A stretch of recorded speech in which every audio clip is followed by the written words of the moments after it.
Ladies and gentlemen, I'd like to introduce the new Chairman of the Australian Sports Commission, Mr. John Wylie.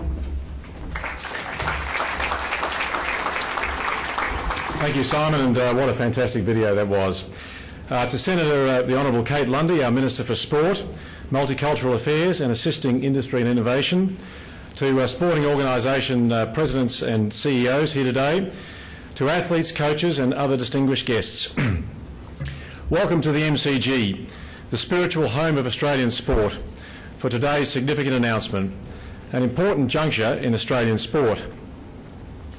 I respectfully acknowledge that we meet today on the traditional land of the Wurundjeri people of the Melbourne area and the Kulin Nation, traditional owners and custodians of the land on which we meet, and pay my respects to their elders past and present.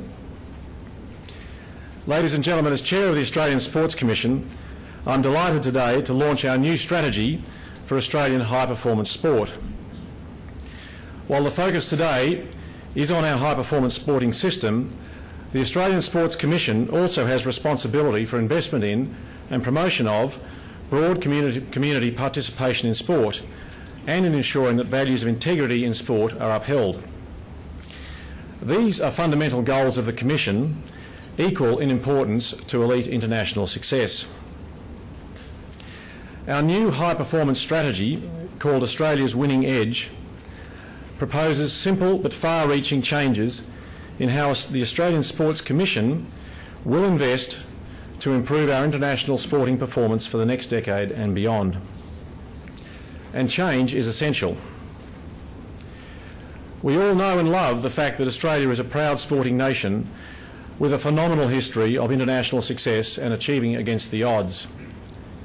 We have achieved beyond expectation for many years based on our ability to unearth, develop and support champions and our sheer love of sport. The fact that I can just say the first names of people and you know who they are is instructive.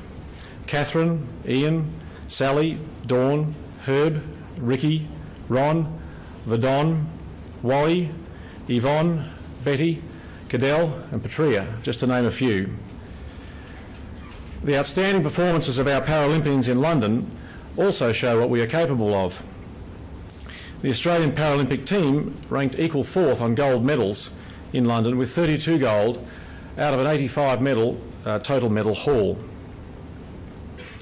However, as much as we might like it to be the case, past success is no guarantee of future performance. The evidence shows the challenge ahead. Olympic Games results since Sydney show the following. Our performances have been declining. Australia is winning less total medals each Games than the one before. Australia is also achieving less top 8 placings, the launching pad to the podium. And our conversion of those top 8 placings into medals is below the average of the top 15 nations at the Games. This trend